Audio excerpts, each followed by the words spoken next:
好啦，我哋而家睇下北京太康之家燕園呢個四季花廳裏邊嘅濕地公園，跟我行啦。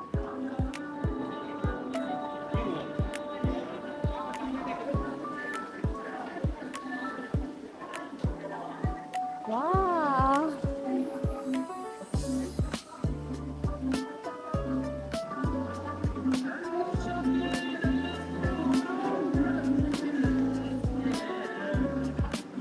而家晏晝咧有好多叔叔阿姨坐喺呢度，佢哋會有啲跳舞嘅活動。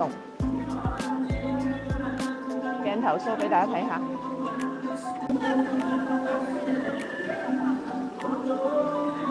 呢個就係傳說中嘅9米乘8米嘅熱帶魚大魚缸。呢度有個三角鋼琴，仲要係白色嘅喎。睇叔叔阿姨，中間呢位跳緊舞，哇！呢度嘅平均入住年齡呢係83歲。咁通常呢，喺我哋養老社區，70幾歲我哋就叫70後，80歲叫80後。90歲我哋叫90後，如果佢100歲呢，我哋就叫佢00後嘅喎。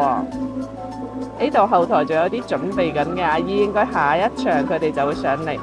你睇下上面仲有啲坐輪椅嘅叔叔阿姨都可以喺上邊觀賞嘅。我俾呢個魚缸深深咁樣吸引住啊！哇！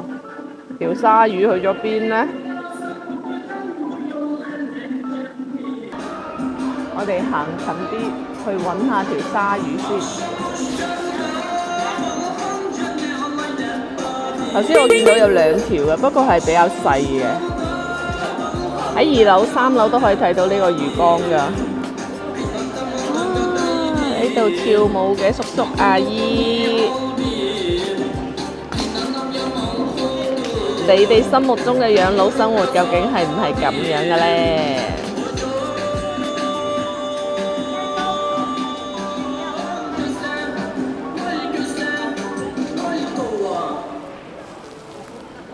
記得點讚關注哦！